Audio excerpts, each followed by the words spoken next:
এবার আমরা চন্দ্রবংশের কথা আরম্ভ করব, যে বংশে ভগবান কৃষ্ণচন্দ্র আবির্ভাব হয়েছিলেন। ভগবান শ্রীকৃষ্ণ কিন্তু অনাদিরাদি গোবিন্দ, তিনি তো দাপর যুগে নরলীলা করার জন্য এসেছিলেন। তাই বলে যে কৃষ্ণ অবতার শুধু দাপরেই, সত্যযুগে ছিলেন না, ত্রেতাযুগে ছিলেন না, এমনটা নয়।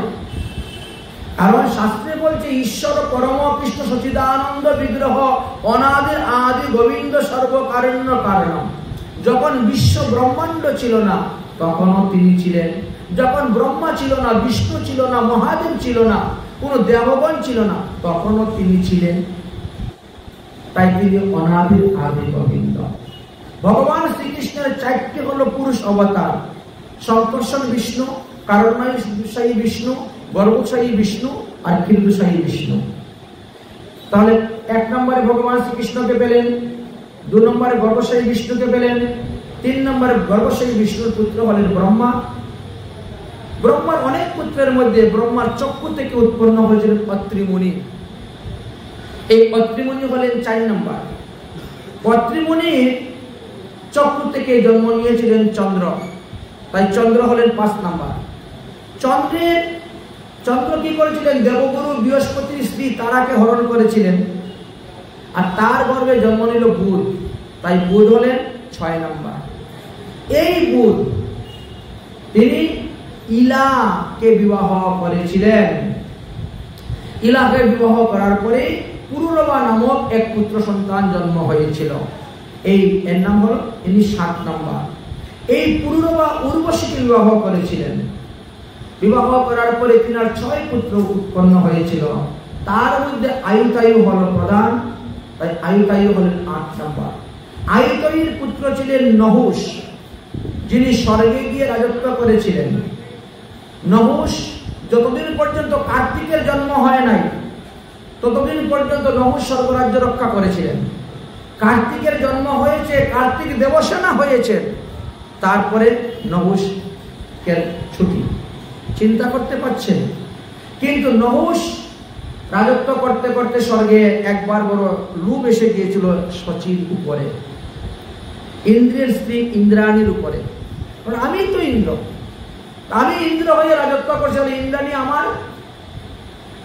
এই জন্য ইন্দ্রাণীর কাছে সহবাস প্রার্থনা করেছিলেন। ইন্দ্রাণী তখন বলছিলেন, 4 জন ঋষির কাঁধে উঠে যদি তুমি আমার কাছে আসতে পারো, আমি তোমার মনোবাসনা পূর্ণ করব। অগস্ত্য আদি 4 জন ঋষির কাঁধে তিনি উঠে রওনা হয়েছিলেন। কিন্তু এরা তো পালকি বহনের অভ্যাস নাই, ধীরে ধীরে হেঁটে যাচ্ছে।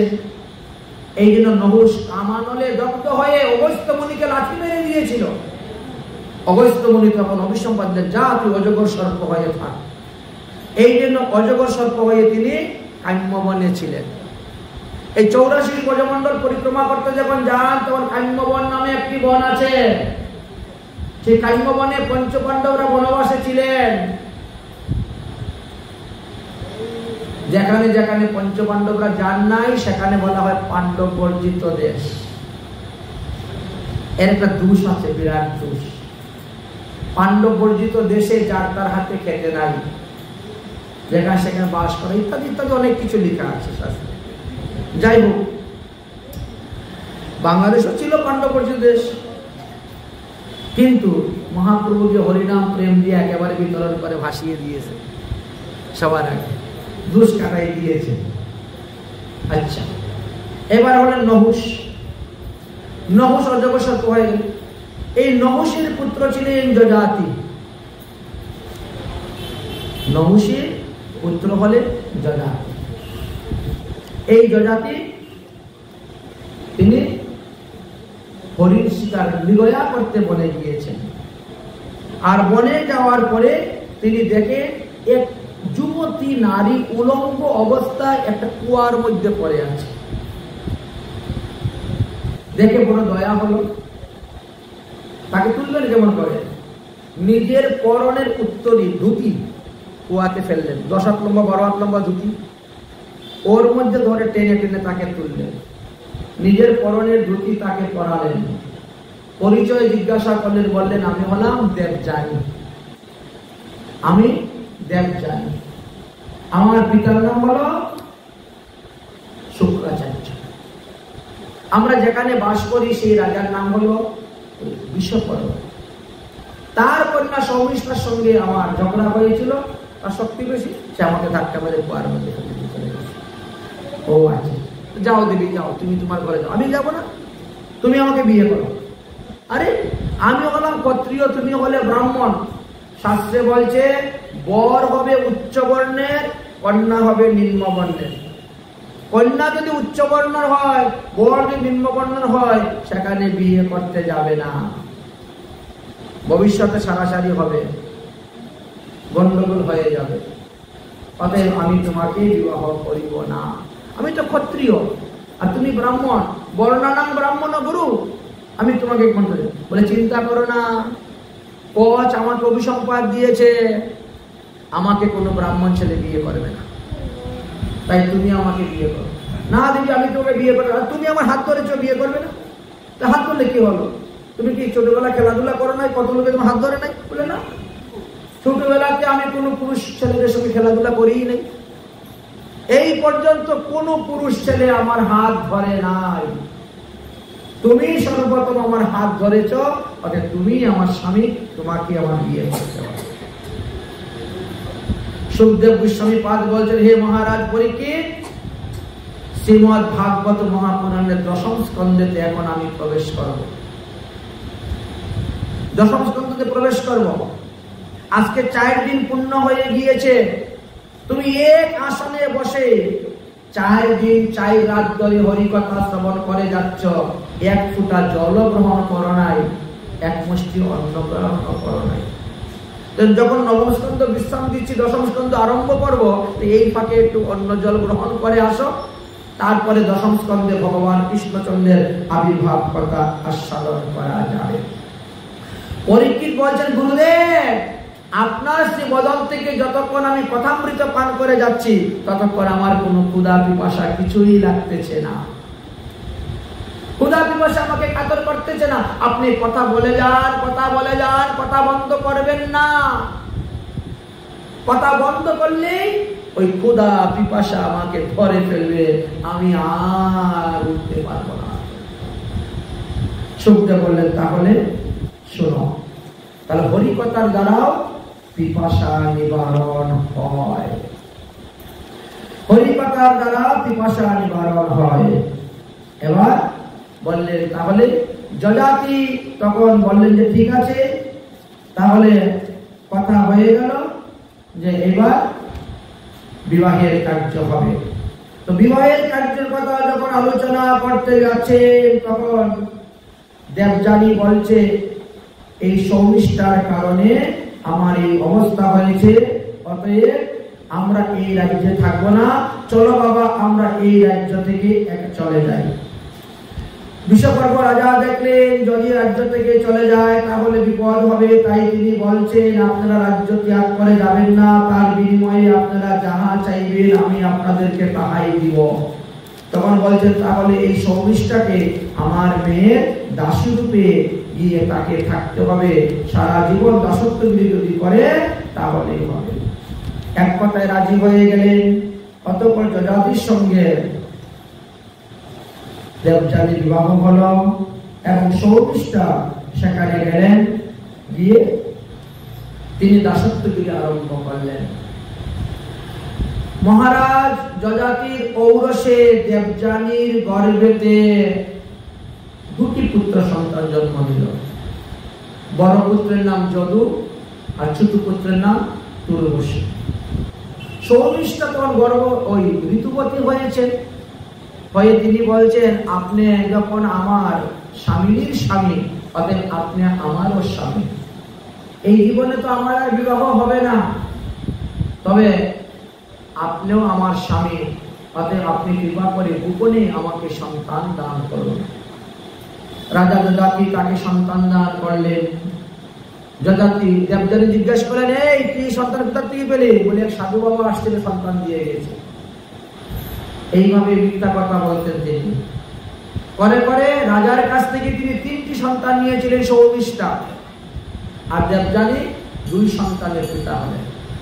মা একদিন দেবযানী যযাতিকে নিয়ে আর দুই পুত্রকে সঙ্গে করে নিয়ে বন ভ্রমণ করতে গিয়েছেন। আর এমন সময় সৌমিষ্ঠার তিন পুত্র বাবা বাবা বাবা বলে এসে যযাতিকে জড়িয়ে ধরেছে। দেবযানী বলছে, কি ব্যাপার, এই তিনটা কার ছেলে, তোমাকে বাবা বলছে কেন? বলে, রাজা তো সবারই বাবা,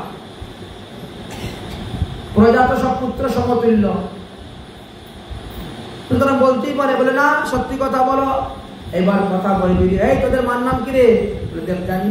এই দেখিস মহারাজ, আপনি অন্যায় করেছেন।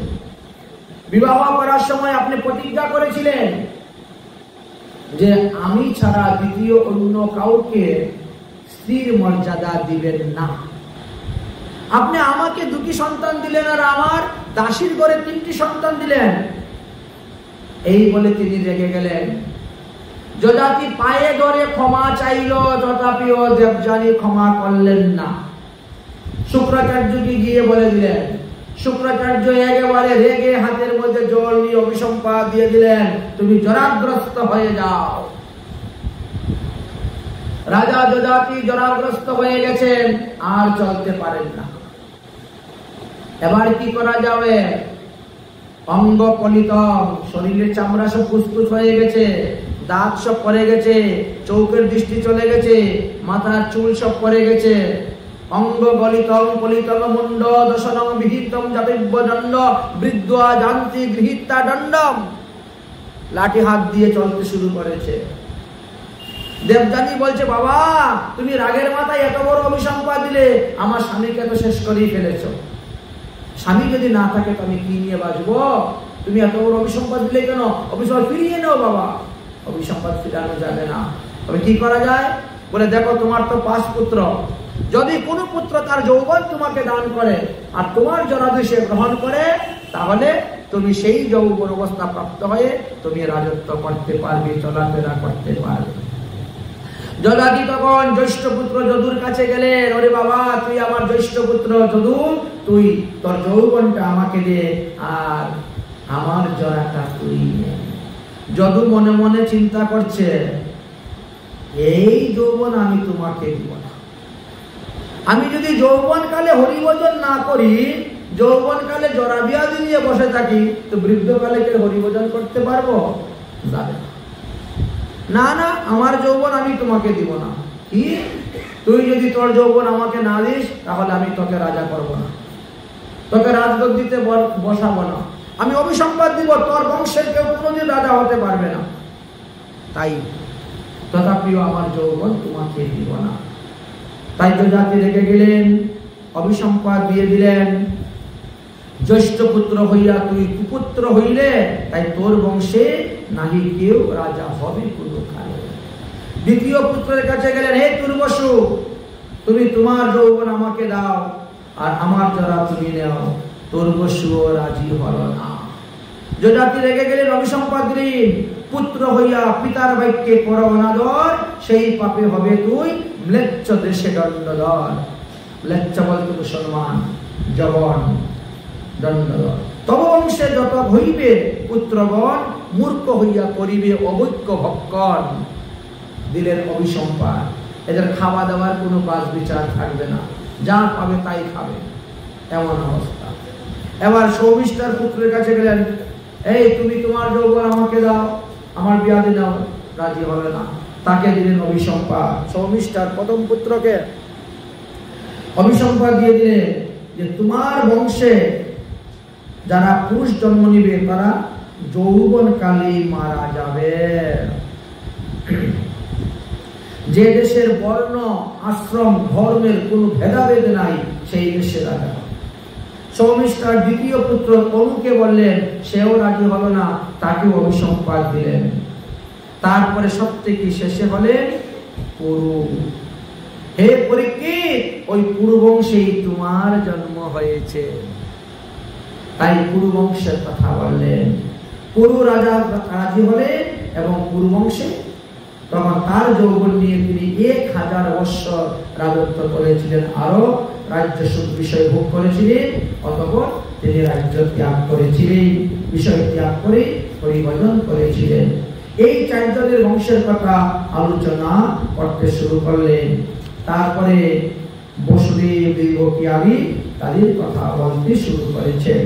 তাহলে যজাতির পুত্র হলো যদু, যদুর পুত্র হলেন ক্রুষ্টা, ক্রুষ্টার পুত্র ছিলেন বৃজিনলবান, বৃজিনলবানের পুত্র হলেন শাহী, শাহীর পুত্র পরুষ, পরুষের পুত্র ছিলেন চিত্ররথ, চিত্ররথের পুত্র শশবিন্দু, শশবিন্দুর পুত্র পিতুশ্রবা, পিতুশ্রবার পুত্র ধর্ম, ধর্মের পুত্র উষণা, উষণার পুত্র রুচক, রুচকের পুত্র জাইম্য, জাইম্যকের পুত্র বিদর্ভ, বিদর্ভের পুত্র ক্রুধা, ক্রুধার পুত্র হলেন কুন্তিভুজ, কুন্তিভুজের পুত্র ঋতু, ঋতুর পুত্র নির্বাণ, নির্বাণের পুত্র দশভ, দশহের পুত্র রম্য, রম্যের পুত্র জিমুত, জিমুতের পুত্র বিকৃতি, বিকৃতির পুত্র ভীমরতি, ভীমরতির পুত্র নবরথ, নবরথের পুত্র দশরথ, দশরথের পুত্র শৌকিনী, শৌকিনীর পুত্র কুরম্ভী, কুরম্ভীর পুত্র দেবরাত্র, দেবরাত্রের পুত্র দেবক্ষেত্র, তার পুত্র হলো মধু, তার থেকে মধুবংশ, তার পুত্র হলেন কুরু, কুরুবংশ, তার পুত্র থেকে হলেন অনু, তার পুত্র হলো পুরুষুব, তার পুত্র আয়ু, তার পুত্র সত্যায়ু, তার পুত্র বৃষ্ণি। এই জন্য ভগবানকে বৃষ্টিবংশীয় বলা হয়। বৃষ্ণির পুত্র হলো দেবমীর, দেবমণির পুত্র ছিলেন শূরসেন। এই দেবমীর দুই বিবাহ করেছিলেন, এক ক্ষত্রিয় আর এক বৈশ্য। এই আগে শূরসেন, শূরসেনের পুত্র হলেন বসুদেব, বসুদেব 18টা বিবাহ করেছিলেন। বসুদেবের প্রথম স্ত্রীর নাম হলো রোহিণী দেবী, আর বসুদেবের সবথেকে ছোট পুত্রের স্ত্রীর নাম হলো দেবকী দেবী। কংস অত্যন্ত প্রীতির সহিত বিবাহ দিয়েছিলেন দেবকীকে বসুদেবের নিকটে। বসুদেব যখন রওনা হয়েছেন স্ত্রীকে নিয়ে যাবেন মহাবন, এমন সময় আকাশবাণী হয়ে গেল, অরে কংস, তুমি যাকে অত আদর করে নিয়ে তার শ্বশুর বাড়ি পৌঁছে দিচ্ছ, এই দেবকীর অষ্টম গর্ভজাত সন্তানের হাতে তোমার মৃত্যু হইবে। এই কথা শ্রবণ করিয়া তিনি দেবকীকে বধ করতে গেলেন। বসুদেব রক্ষা করলেন, প্রতিজ্ঞাবদ্ধ হইলেন, তিনার ঔরসে দেবকীর গর্ভে যে কোটি সন্তান হবে সব কোটি সন্তান তিনি কংসের হাতে সমর্পণ করে দিবেন। এবং প্রতিজ্ঞা অনুসারে তিনি তাই করেছিলেন। দেবকীর 6টি সন্তান কংসের হাতে দিয়েছিলেন এবং কংস সেই 6টি সন্তানকে আছাড় মেরে মেরে মেরেছিল। সপ্তমে আসলেন বলরাম, বলরাম সপ্তমে আসলেন। তখন ভগবান শ্রীকৃষ্ণচন্দ্র নিত্য গোলকধাম থেকে যুগমায়াকে বলছেন, অগ যুগমায়া, দেবকীর গর্ভ থেকে আকর্ষণ করে তুমি এই সন্তানকে রোহিণীর গর্ভে নিয়ে স্থাপন করে দাও। যুগমায়া বললেন, এতে আমার কি লাভ হইবে? বলেন, তোমার লাভ হইবে, আমার বরেতে পৃথিবীর লোক তোমাকে দুর্গা, ভদ্রকালী, বিজয়া, বৈষ্ণবী, কৌমিলা, চন্দ্রিকা, কৃষ্ণা, মাধবী, কন্যা, মায়া, নারায়ণী, ঈশানী, শারদা, অম্বিকা প্রভৃতি নামেতে তোমার পূজা করবে, তুমি যদি আমার এই কাজ সাধন করে দিতে পারো। এক কথাতে রাজি হয়ে গেলেন। আর তিনি রোহিণীর গর্ভ, ওই দেবকীর গর্ভ থেকে আকর্ষণ করে রোহিণীর গর্ভে স্থাপন করলেন। বলরামের জন্মকথা নিয়ে দুটি প্রচলন আছে। বঙ্গদেশের লোকেরা বলেন যে রাখি পূর্ণিমার দিন বলরাম জন্মগ্রহণ করেছিলেন, কিন্তু আমাদের বৃন্দাবনের ব্রজবাসী গণ মহাত্মাগণের সিদ্ধান্ত ভাদ্র মাসের শুক্লপক্ষের ষষ্ঠীতে বলরাম জন্মগ্রহণ করেছিলেন। যাই হোক, সপ্তমে বলরাম হয়ে গেল, এবার অষ্টমে ভগবান কৃষ্ণচন্দ্র আসবেন। আর এই জন্য সমস্ত দেবগণ, ব্রহ্মাদি দেবগণ এসে দেবকীর গর্ভকে স্তুতি করতে শুরু করেছেন। হে ভগবান, তুমি দেবকীর গর্ভে আবির্ভাব হও। স্বাগতম কৃষ্ণ শরণাগতম কৃষ্ণ, স্বাগতম কৃষ্ণ শরণাগতম কৃষ্ণ, স্বাগতম স্বাগতম স্বাগতম কৃষ্ণ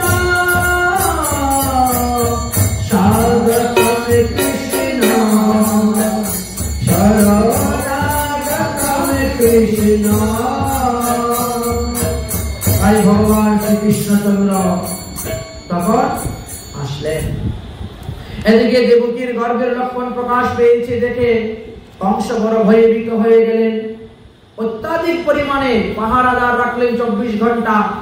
দেখতে দেখতে দেখতে দেখতে দেবকী 8 মাস হয়ে গেল। দেবকী কিন্তু 8 মাসে সন্তান প্রসব করেছিলেন। প্রসব বেদনা শুরু হলো এবং ভাদ্র মাসে কৃষ্ণপক্ষের অষ্টমী তিথিতে রোহিণী নক্ষত্রযোগ্য বুধবারে মধ্যরাত্রে চন্দ্র তখন বৃষ রাশিতে অবস্থান করেছিলেন, সূর্য তখন সিংহ রাশিতে অবস্থান করেছিলেন। আর সেই সময় ভগবান শ্রীকৃষ্ণ প্রকট হলেন। বলো কৃষ্ণচন্দ্র ভগবান কি। দেবকী আর বসুদেব এই দুজনেই ছিলেন এই বিশ্ব ব্রহ্মাণ্ডের মধ্যে সজাগ, আর সবাই ছিল মোহনিদ্রায় নিদ্রিত। একমাত্র চন্দ্রদেব ছিলেন আকাশে উদিত, আর কেউ ছিল না, সবাই ছিলেন অন্ধ। তাই কেউ দেখতে পারলো না, জানতে পারলো না। ভগবান চতুর্ভুজ রূপে অবতীর্ণ হইলেন। ভগবানকে দর্শন করিয়া দেবকী স্তুতি ভক্তি করতে শুরু করলেন এবং 2 হাত সম্বরণ করে দ্বিভুজ হইতে শুরু করলেন। প্রভু বলল, মাতা তুমি স্থির করো মন, শুনো কত জন্মে ছিলাম আমি তোমার নন্দন। তাই বলছে তোমরা দুজন পূর্বজন্মে কঠোর তপস্যা করেছ আমাকে পুত্র রূপে পাওয়ার জন্য। তাই আমি পৃথিবীতে যতবার লীলা করতে এসেছি তোমাদেরই পুত্র রূপে এসেছি। আমি তোমাদের পুত্র বামন ছিলাম, আমি তোমাদের পুত্র রামচন্দ্র ছিলাম, আমি তোমাদের পুত্র কৃষ্ণচন্দ্র রূপে এসেছি। অতএব চিন্তা করো না, আমাকে এখান থেকে নিয়ে নন্দালয়ে চলে যাও। আর নন্দ পত্নী যশোদা একটি কন্যা সন্তান পাবে, সেই কন্যাকে নিয়ে আসো, আমাকে এখানে রেখে দাও। এই ঘটনা কেউ জানতে পারবে না পৃথিবীর, সব আমার মায়া। ভগবানের মায়াতে হস্তপদের লোহার শৃঙ্খল খুলে গেল, লোহার দরওয়াজা খুলে গেল। কংসের কারাগার থেকে মুক্ত হয়ে বসুদেব নিয়ে চলে গেলেন, যমুনায় গেলেন। ভরা যমুনা দেখে চিন্তা করলেন। এদিকে অষ্টমী পার হয়ে নবমী হয়ে গেল। মা যশোদার ঘর থেকে যুগমায়া জন্মগ্রহণ করলেন। সেই যুগমায়া তখন শ্রীরানীর রূপ ধারণ করে যমুনা পার হয়ে যেতে শুরু করেছেন। যখন তিনি গেলেন, ভগবান শ্রীকৃষ্ণ সেই মাথার থেকে পরে গেলেন। পরে তিনি জল ক্রিয়া করলেন আর যমুনার মনোবাসনা পূর্ণ করলেন। ভগবান অনন্তনাগ ফনা ধরে ভগবান শ্রীকৃষ্ণের উপরে যাতে ঝড় বৃষ্টি না পড়ে তার জন্য তিনি দিতে শুরু করলেন। এইভাবে নন্দালয়ে গেলেন। যুগমায়ার কারণে, বৃষ্টির কারণে তিনি দেখতে পারলেন মা যশোদার কাছে একটা মাত্র কন্যা সন্তান আছে, কিন্তু আরেকটি পুত্র সন্তান ছিল। তার সিদ্ধান্ত আগামীকালকে বলবো। মা যশোদা যমজ সন্তান জন্ম দিয়েছিলেন, একটি পুত্র সন্তান, একটি কন্যা সন্তান। সেই কথাটা কালকে বিস্তারিত করব, আজকে সময় কম আছে। কিন্তু যুগমায়ার মায়ার কারণে তিনি দেখলেন যে একটি কন্যা সন্তান আছে। বসুদেব যখন নিজের পুত্রকে রেখেছিলেন তখন 2 কৃষ্ণ এক হয়ে গিয়েছিলেন। দেবকী নন্দন কৃষ্ণ আর যশোদা নন্দন কৃষ্ণ এক হয়ে গেলেন। যুগমায়াকে নিয়ে চলে আসলেন, কংসের কারাগারে ঢুকলেন, দরজা বন্ধ হয়ে গেল। আর সবাই ঘুমের থেকে জেগে গেল, কন্যা কাঁদতে শুরু করলো। কংস আসলেন, কংস নিয়ে অন্যান্য দেবকীর পুত্রকে যেভাবে আছাড় মেরেছে সেইভাবে মারতে গেলেন। কন্যাটা হাত থেকে উড়ে চলে গেল, অষ্টভুজা রূপ ধারণ করলো। পরে বললো, অরে দুষ্ট কংস, তুমি আমাকে কি বধ করবে? তোমাকে যে বধ করবে সে তো কোথায় না কোথায় জন্ম নিয়েই নিয়েছে, অতএব তুমি আমাকে কি বধ করবে?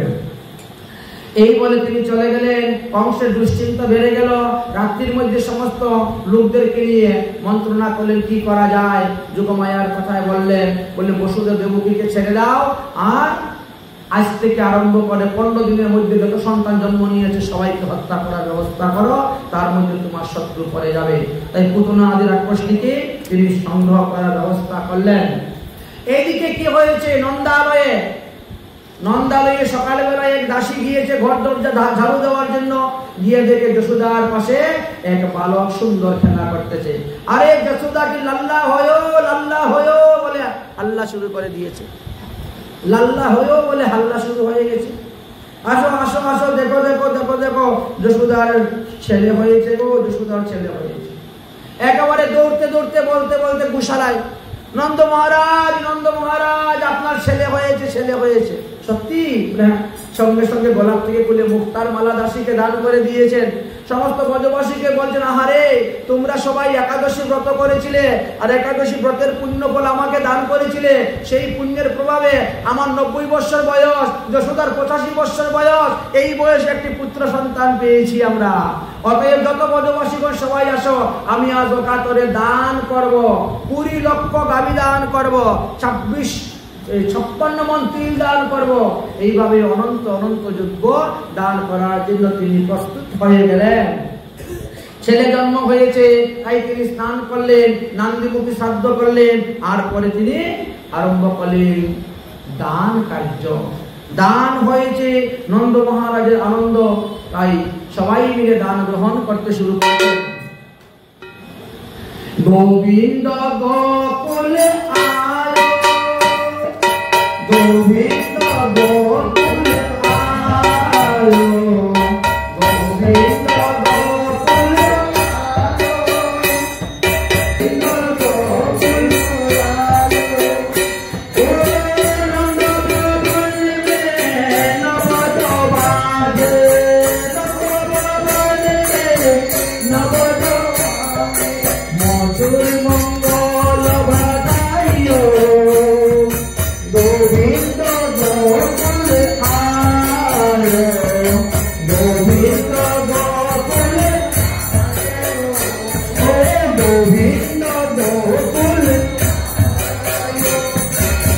কৃষ্ণ মথুরা গোকুল নগরী, কৃষ্ণ গোকুল মথুরা নগরী, বিচি মে জগে জগে যমুনা সাগরী, বিচি মে জগে জগে যমুনা সাগরী, গোকুল মে তুম মথুরা মে তুম, অংশ কি মোরা মোরায় মোরায় রে, গোবিন্দ গোকুলে আয়, গোবিন্দ গোকুলে আয়, গোবিন্দ গোকুলে আয়, গোবিন্দ গোকুলে আয়।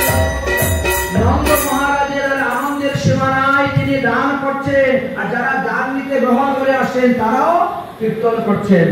বলে নন্দ গরা নন্দ ভালো জয় কানাইয়া লাল কি, নন্দ গরা নন্দ ভালো জয় কানাইয়া লাল কি, নন্দ গরা নন্দ ভালো জয় কানাইয়া লাল কি,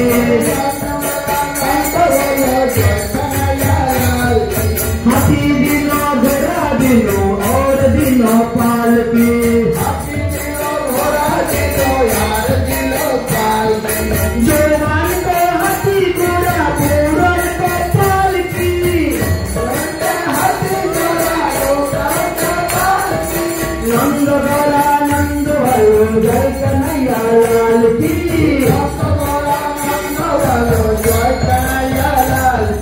এইভাবে নন্দ মহারাজের কাছে এসে দান নেওয়ার জন্য, আর মহিলারা গেছেন মা যশোদার কাছে দান নেওয়ার জন্য। রোহিণীর কাছে গিয়ে বলছেন, লালা জন্ম শুনি আই যশোদা মাইয়া দে দে বাধাই, লালা জন্ম শুনি আই যশোদা মাইয়া দে দে বাধাই, দে দে বাধাই মাইয়া দে দে বাধাই, দে দে বাধাই দে দে বাধাই মাইয়া দে দে বাধাই,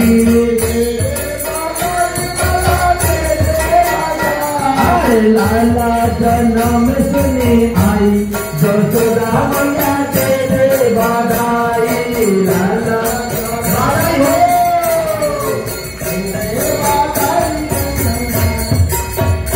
এইভাবে সবাই বাধাই নেওয়ার জন্য এসেছেন। মহাজনগণ বিভিন্ন ভাবে পদ রচনা করে গিয়েছে। আমাদের মহাজনগণ পদ রচনা করেছেন। তারা কি বলছে? নন্দ মহলে আজি আনন্দ বাদাই, নন্দ মহলে আজি আনন্দ বাদাই, আজি আনন্দ বাদাই, আরে স্বর্গে তো দৈন্যবী নাচে নাচে বিদ্যাধর,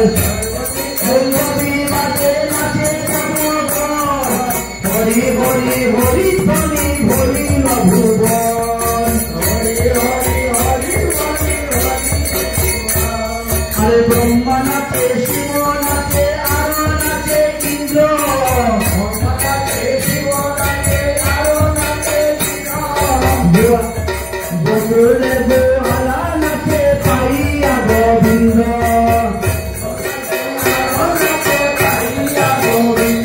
আরে নন্দ ভবনে আদি আনন্দ বাজায়, নন্দ ভবনে আদি আনন্দ বাজায়, আনন্দ বাজায় আদি আনন্দ বাজায়, আনন্দ বাজায় আদি আনন্দ বাজায়। নন্দের মন্দিরে গোয়াল আইল গাইয়া, নন্দের মন্দিরে গোয়াল আইল গাইয়া, বলে হাতে লাঠি কাঁধে ভার নাচে থইয়া থইয়া,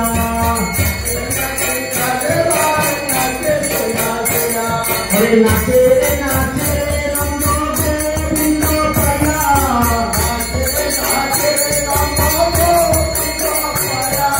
গোবিন্দ গোবিন্দ বল অঙ্গনে ধারিয়া, বলে আনন্দ হইল বড় আনন্দ হইল, আনন্দ হইল বড় আনন্দ হইল, এই দশ বলয়ের মন ডুবিয়া রহিল, এই দশ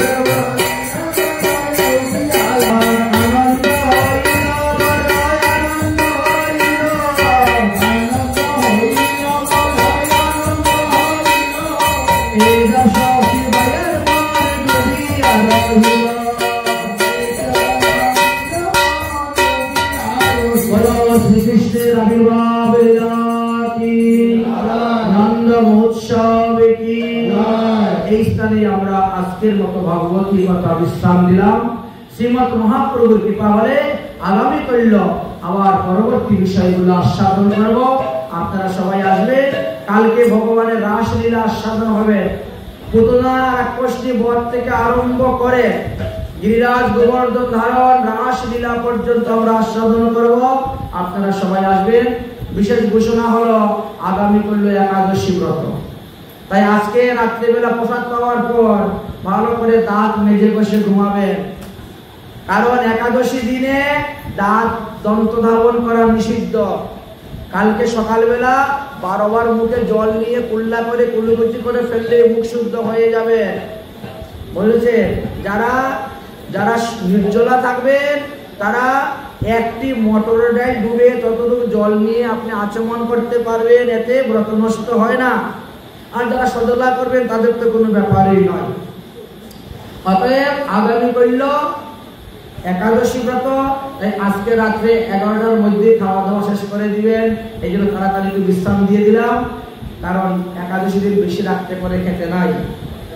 খাবার যদি পেটেই থেকে যায় কাল সকাল পর্যন্ত তাহলে ব্রত হবে না। তো এমন খাবার খেতে হবে যাতে 5 ঘন্টার মধ্যে সব হজম হয়ে যায়, বুঝেছেন?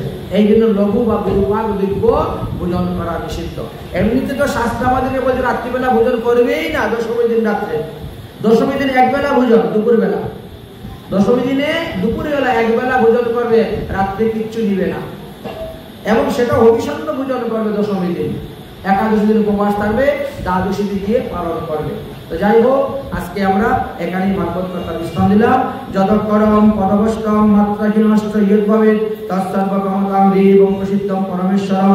ওম সর্বে ভবন্তু সুখিনঃ সর্বে সন্তু নিরাময়া সর্বে ভদ্রাণি পশ্যন্তু মা কশ্চিৎ দুঃখভাগ্ভবেৎ।